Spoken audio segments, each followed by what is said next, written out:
Hi everybody, Cheryl Gordon, yoga therapist here, and we want to talk a little bit about some basic back stretches.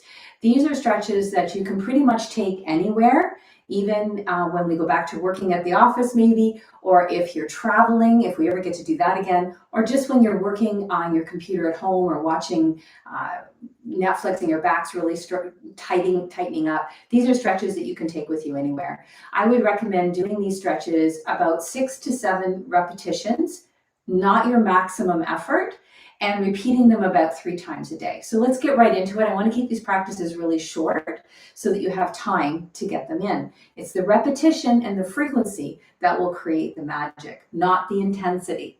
Okay, so we're moving into the first stretch, which is called cat-cow. You can do this in a number of ways. You can do this on the ground, on all fours, but it'd be hard to do this in the grocery store, wouldn't it? So let me show you an alternative. If you can take your hands to your desk, your kitchen table, or anything like that, you can do this stretch here. So we want to create a horizontal spine as long and parallel to the floor as possible. So spread your feet so that they're a comfortable distance apart. Let your knees bend slightly. Bring your hands to the floor, if you're going to use the floor or the chair or the desk. Let your elbows bend slightly. And then the movements are like this. As you inhale, we want to think about taking the chest and lifting it forward in the arms and up a little bit. So if looking from your position, you might notice my spine smiling at you. Notice the evenness of the curve from the tailbone to the crown of the head. There's no big kinks. There's no extremity. It's just a nice smile shape. Now this is the inhale. On the exhale, we shift attention to the belly. We hug the belly in. We really contract those belly muscles and we allow it to take us up into a little bit like a cat stretch. Then flowing back and forth, just an easy inhale and an easy exhale. Notice I'm not going to any extremes. I want to make sure, especially if my back is tender, that I'm being very careful not to aggravate any pain. And I'm moving in a way that feels really, actually pretty boring. That's really the important part. Be bored with this. Beautiful. And after you've done maybe, like I said, 5, 6, 7 breaths, whatever you feel you can tolerate easily, let that go. That's enough. And then just come back and repeat that a few times throughout the day. The next thing I want to do is a little stretch for the side body. This can be done from a standing position or a seated position. So if you want to, you can stand like this. I'm going to demonstrate sitting on a chair to replicate what you might have to do if your back was really sore sometime. You might have to stay seated. So sitting in the chair independent of the back of the chair. So I'm not slouching. I'm sitting up nice and tall. Now you can also do this with the arms above the head, but sometimes the shoulders are cranky. So this is a great way to compromise. Hands on the hips. Again, bringing your spine into an elongated position, just like you did before you started the cat-cow exercise. Inhale, nice and tall, and exhale, bend your body right to one side. And then inhale, come back up, and exhale, bend your body to the other side.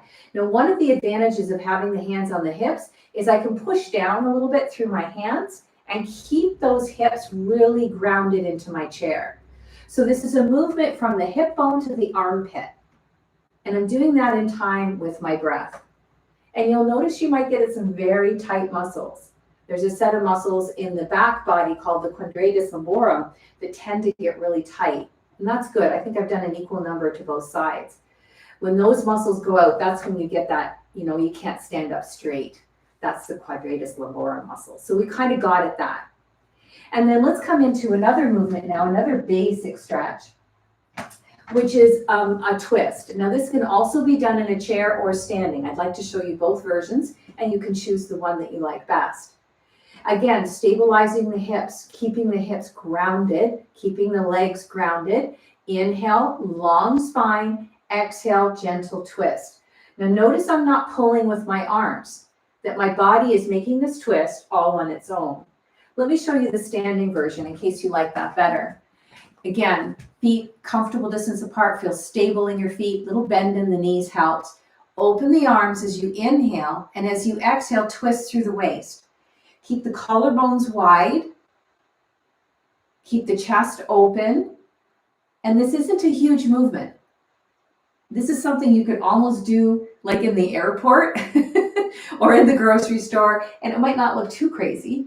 Maybe it would look a little crazy, but you could get these back stretches in almost anywhere. And again, I'm only doing a few to each side. I'm not overdoing it.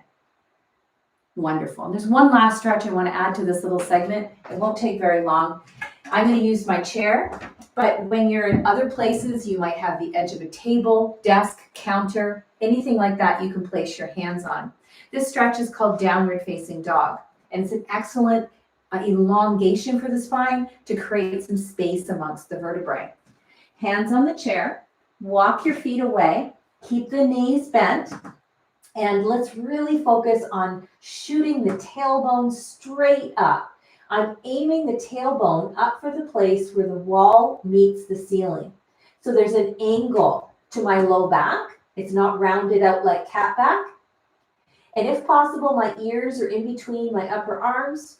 And I'm really getting that stretch, that lengthening. I've had many people who've been suffering from things like herniated discs find great relief. Even sciatica can be great relief here, elongating the spine. Again, I don't want to go to my full range of motion. I don't want to really exploit any natural flexibility. I want to be, well, kind of bored.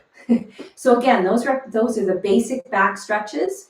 Do them a few times a day, just a few repetitions. And hopefully when you get the hang of the exercises, it takes about 2 minutes, 3 minutes. And let me know how you're doing in about a week's time, because I think you'll be feeling a lot better and ready for our next video. Thanks a lot for tuning in, and let's get healthy backs together.